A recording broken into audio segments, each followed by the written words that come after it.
Well, hello, everyone. I am Matt Williamson, at Williamson NFL. Go follow me on YouTube and X, Twitter, all that good stuff. As promised, and I do apologize, some of this will be a little redundant of things we've talked about, but Wednesday was the last day that NFL teams could have players in, draftees in for their 30 visits. And there are some new names. I have the final list in front of me. This is from the team exactly. So, like, Michael Penix was rumored to be coming. Well, he never did. You know, the Washington running back. Never did. But these are the names of people that did show up on the South Side for the visits. And there are 6 wide receivers. Adonai Mitchell from Texas, we've talked about quite a bit. He's someone I would consider a 20. I mean, he is a Pickens ex-receiver, really, really talented player. There was a report today from Bob McGinn, who does really good work, that there is a diabetes issue with Mitchell, and it shows up a lot on game day. Does that drop his stock? Does that make it a better buying opportunity? Is that manageable? I don't know, but I wanted you to be aware. Luke McCaffrey also is in, pure slot. There's 2 guys I want to lump together. Luke McCaffrey, Christian's brother, and Taj Washington from USC. Both are slots. Both are undersized. They both are tough, aggressive, blockers, quick. So they're different than Adonai Mitchell, to say the least, as well as the other guys on here. Xavier Leggett from South Carolina is a big, physical, rocked up, straight line, fast tackle breaker.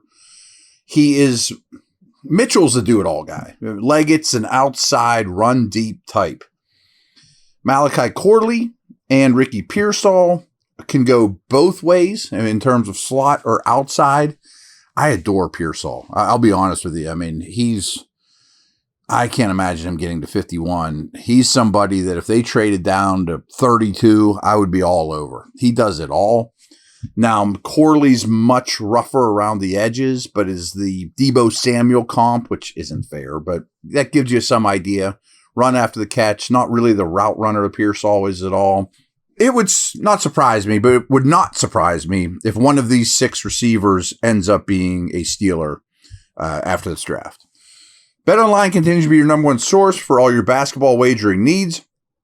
With up-to-the-minute odds, stats, and trends, you can follow your favorite team's path to the playoffs with in-game live betting, contests, and all the best player props. Experience the world's best wagering platform anytime from your desktop or mobile devices.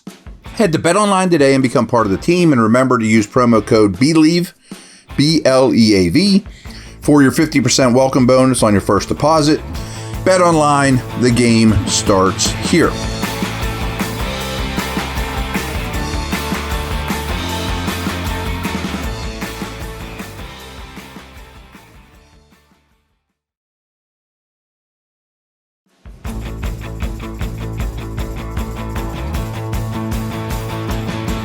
Bunch of O-linemen came in. 1, 2, 3, 4, 5, 6, 7, 8, 9, 10, 11, 12, 13, 14.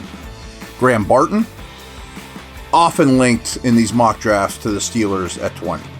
I'd be fine with it. Center, but position versatile. He's been getting David DeCastro comps. I see it. The way he moves, body type. Really good player. Troy Fontenot is one of those tackles that's probably is a run to the podium guy. We've talked about him quite a bit. Mason McCormick is becoming one of my crushes as a 3rd, 4th round guard, center to be. Tremendous athlete. Most project him at center. He'd be a little bit of a project there, but doesn't really worry me. I think he could handle it fine. Dominant at South Dakota State. I'm sure you guys are familiar with Zach Frazier. He didn't count against him because he's one of the local visits. Pure center. Will he be there at 51? I lean towards no, but he would be really hard to pass at 51. Tyler Guyton, I'm going to lump with Amarius Mims. We've talked about these guys a lot. They're highly, highly talented projects at right tackle that are projects. But, man, I don't know that I'd take either at 20. It'd be close. I would take Mims probably.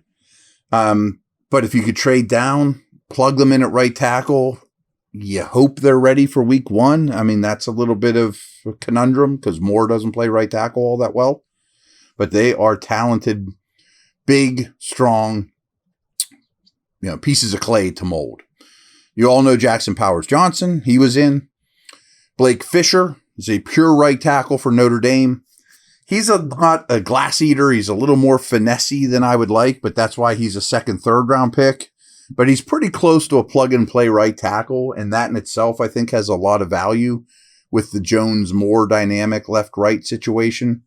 Stephen Jones is a tackle from Oregon, more of a later-round pick, as is Travis Glover from Georgia State, but there's something there to work with, as well as another local visit, Matt Goncalves, all right tackle types. Consolation prizes, but I like all three players, especially Goncalves and Glover. Both of whom would be wonderful additions as fifth rounders, fourth rounders. You all know Talisi Fuaga from Oregon State. He's another one of the probably run to the podium guys. And then two others. Hunter Norzad from Penn State, center, fourth round pick type. I am fond of, and I like him more and more and more. I think he probably will be a starting center. Not Dermontti Dawson, but probably a starting center in the league. And then here's an odd one that I know nothing about. His name is Travis Clayton. He was in on Wednesday as the last day. He's from England, and he is the International Player Pathway Program guy for the Steelers. But he's a tackle, supposedly. I have not watched his tape from England or wherever. I don't even know how that whole system works, the International Player Pathway Program. But remember, they had Carlton Williamson here. No relation, by the way. There is this international pathway to getting these guys into the league, and sometimes they don't even count as a roster spot. I don't know the details, but they brought in a lineman from England. D linemen are interesting. Christian Boyd, I really like this player. He's a fourth round nose, but he can move. Another nose is Jaden Crumedy from Mississippi State. So maybe they're not done at nose tackle. Logan Lee is probably a fourth, fifth round, old school Kiesel, Aaron Smith defensive end, long, fill out a little bit more, 3-4 D end. Mason Smith, we've talked about a lot from LSU. Started as, highly recruited, burst on the scene. He's been injured, but finished his career strong on the Bayou there. And then Braden Fisk was an early visit. We've talked about him a couple times. Super high energy D lineman. And Darius Robinson, who is going to be a first-round pick. Is he an edge? Is he an interior? For the Steelers, I think they look at him as a taller, better version of Leal. I don't mean that in a negative way. I mean, I think you put him, long arm, powerful. I would not take him at 20. He's not going to be there at 51. But if you're trading down, he's sort of a unique player.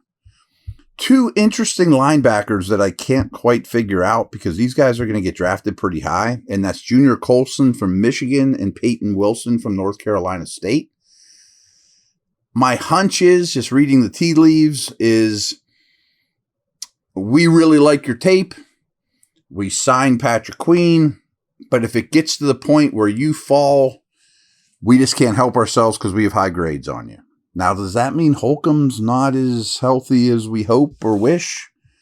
I don't think it's a ringing endorsement. When it was just Wilson that was in, I thought, man, he's got such a problematic injury history. They just probably want to get a clean medical on him.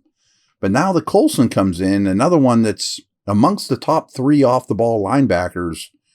Could that be a surprise pick on day two? A Wilson, a Colson, A&M kid, Cooper, or something like that. I mean, that sure would not be a ringing endorsement at all for Holcomb. And wow, you'd really have a strength there. I don't know how you make that fit, but you can't ignore what's going on here. And maybe it's a smokescreen. You know what I mean? Like maybe in the second round, a team's like, oh, the Steelers like linebackers, so I better trade up ahead of them, or maybe, something like that. I don't know. I do think there's one smokescreen on here at corner, and that is Nate Wiggins from Clemson. Great prospect. I just don't think his physicality, thickness, strength, lack thereof of those things, really fits what the Steelers want, and I don't think they're going to use the 20th pick overall on an outside corner only. So maybe he's just something you dangle out there to try to get someone to move, up or to get your pick, or I don't know. I'm not quite sure on that one. Cooper DeJean, we've talked to death. I adore him. He was here. That's great. There's a local one from WVU, Pitt and Penn State. Beanie Bishop from WVU, MJ Devonshire from Pitt, and Daquan Hardy from Penn State.